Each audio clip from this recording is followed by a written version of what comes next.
Dear students and dear friends, स्वागत है अपने चैनल पॉलिटिकल साइंस एसबीएम में।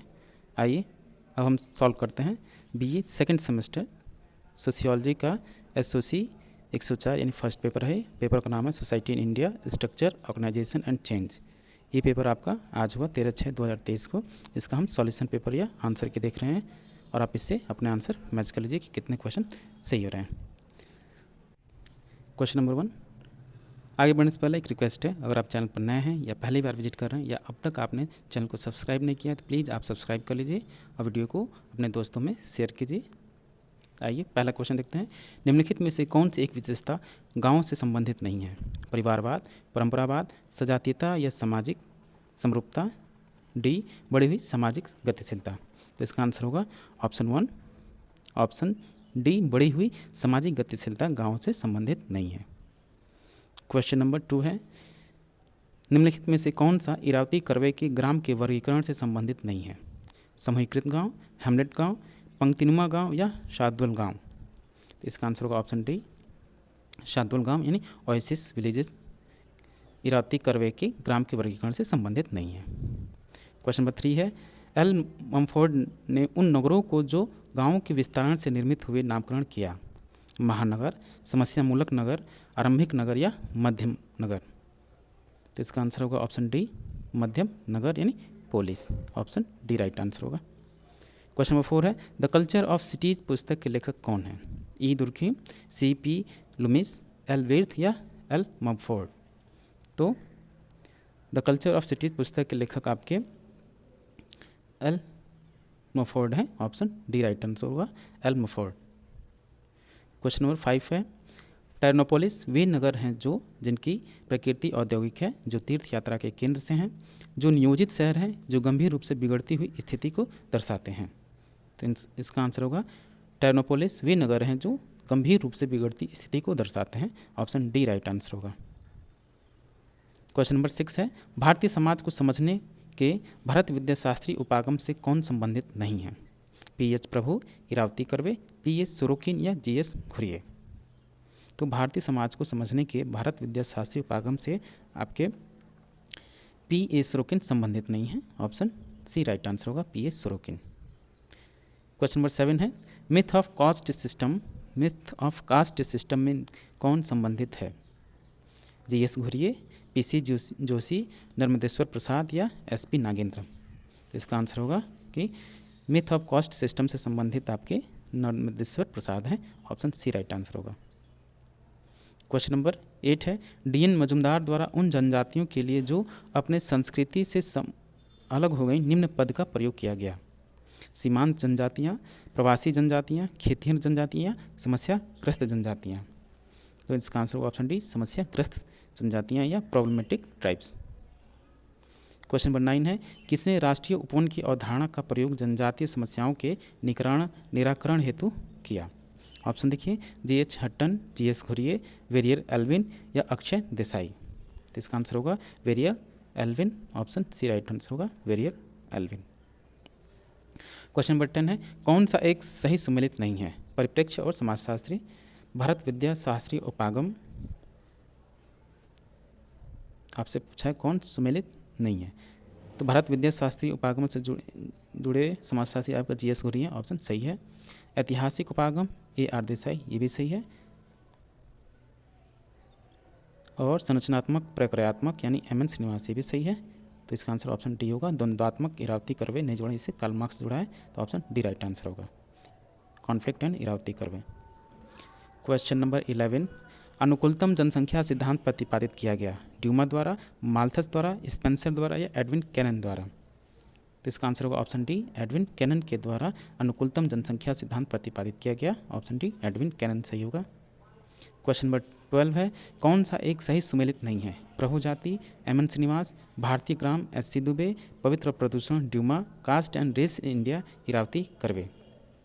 तो इसका आंसर होगा, बाकी ये सही सुमेलित हैं। ऑप्शन ए, बी, सी सही सुमेलित हैं, लेकिन डी इसका सुमेलित नहीं है, इसलिए इसका आंसर ऑप्शन डी सही होगा। क्वेश्चन नंबर 13 है, सांस्कृतिक परिवर्तन की प्रक्रिया जो द्विज जातियों की ओर होती है उसे कहते हैं? सामाजिक परिवर्तन, सांस्कृतिक परिवर्तन, संस्कृतिकरण या आधुनिकीकरण। तो सामाजिक परिवर्तन की प्रक्रिया जो द्विज जातियों की ओर होती है उसे हम संस्कृतिकरण कहते हैं। ऑप्शन सी राइट आंसर होगा। क्वेश्चन नंबर 14 है, सामान्य धर्म को एक अन्य नाम से जाना जाता है, वह है मानव धर्म, नैतिक धर्म, विशिष्ट धर्म या आपद धर्म। तो सामान्य धर्म को एक अन्य नाम से जाना जाता है, वह मानव धर्म है। ऑप्शन ए होगा मानव धर्म। क्वेश्चन नंबर 15 है, निम्नलिखित में से कौन सा एक हिंदू धर्म के प्रकार में सम्मिलित नहीं है? सामान्य धर्म, विशिष्ट धर्म, आपद धर्म या पौराणिक धर्म। तो इसका आंसर होगा ऑप्शन डी पौराणिक धर्म। क्वेश्चन नंबर 16 है, हिंदू दर्शन के अनुसार व्यक्तिगत जीवन के लक्ष्यों को नाम दिया गया है, संस्कार का, पुरुषार्थ का, धर्म का या सामान्य धर्म का। तो इसका आंसर होगा ऑप्शन बी पुरुषार्थ का। क्वेश्चन नंबर 17 है, जाति की उत्पत्ति के प्रजातीय सिद्धांत के विकास से कौन संबंधित है? नेस्फील्ड, होकार्ट, हट्टन या रिजले। तो जाति की उत्पत्ति के प्रजातीय सिद्धांत के विकास से आपके रिजले संबंधित हैं। ऑप्शन डी राइट आंसर होगा। क्वेश्चन नंबर 18 है, जब एक वर्ग पूर्णतः वंशानुक्रम पर आधारित होता है तब हम उसे जाति कहते हैं। कौन सा समाजशास्त्री उपरोक्त कथन से संबंधित है? तो ऑप्शन देखिए, मजुमदार एवं मदन, एस.वी. केतकर, C.H. कूले या N. प्रसाद। तो इसका आंसर होगा option C C.H. कूले।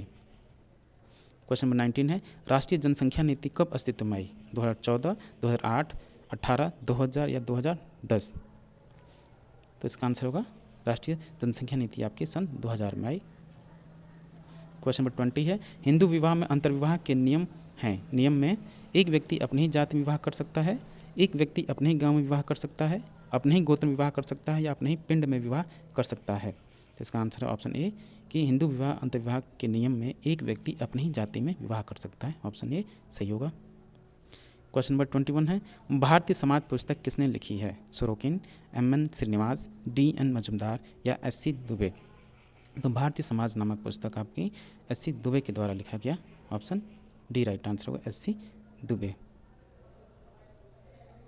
Question number 22 है, जाति की उत्पत्ति संबंधी माना का सिद्धांत किसने प्रतिपादित किया? जे फ्रेजर, J.H. हटन, रिजले या नेस्फील्ड। इसका आंसर होगा ऑप्शन बी J.H. हटन।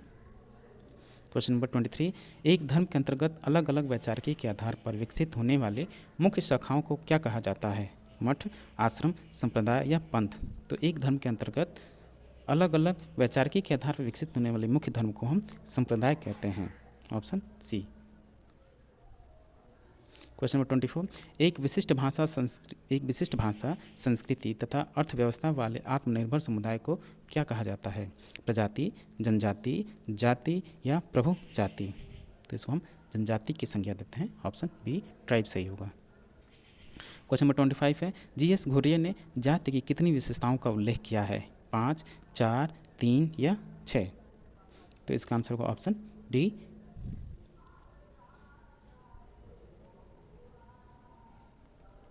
डी राइट आंसर होगा 6। क्वेश्चन नंबर 26 है, किनशिप ऑर्गेनाइजेशन इन इंडिया पुस्तक किसने लिखी है? बेहद महत्वपूर्ण पुस्तक है ये। इरावती कर्वे, के.एम. कपाड़िया, I.P. देसाई या S.C. दुबे। तो इसका आंसर होगा option A kinship organisation India पुस्तक लेखक आपके इरावती कर्वे हैं। क्वेश्चन नंबर 27 है, निम्नांकित में से कौन सा वर्ग की विशेषता नहीं है? वर्ग चेतना, वर्ग ध्रुवीकरण, वर्ग संघर्ष, सदस्यों की प्रदत्त स्थिति। ऑप्शन डी 27 का आंसर होगा ऑप्शन डी सदस्यों की प्रदत्त स्थिति। क्वेश्चन नंबर 28, निम्नलिखित में से कौन संयुक्त परिवार की विशेषता नहीं है? सामान्य निवास, संयुक्त रसोई, सदस्यों के अधिकारों में संस्तरण या औपचारिक संबंध। तो इसका आंसर ऑप्शन डी सही होगा, औपचारिक संबंध। क्वेश्चन नंबर 29 है, सन 1953 में नियुक्त प्रथम पिछड़ा वर्ग आयोग के अध्यक्ष कौन थे? जीबी पंत, काका कालेलकर, ठक्कर बापा या श्रीमन नारायण। तो इसका आंसर होगा ऑप्शन बी काका कालेलकर। क्वेश्चन नंबर 30 है, निम्नांकित में से कौन सी एक दशा गांव में परिवर्तन की प्रक्रिया से संबंधित नहीं है? जाति पंचायतों का उन्मूलन, कृषि नवाचारों में वृद्धि, नगरों के युग प्रवचन में वृद्धि या परिवारवाद में वृद्धि। तो इसका आंसर होगा ऑप्शन डी इसका आंसर होगा ऑप्शन डी परिवारवाद में वृद्धि। Option D growth in familism. Question number 31 है, निम्नांकित में से कौन सी विशेषता नगर तथा गांव में समान रूप से पाई जाती है?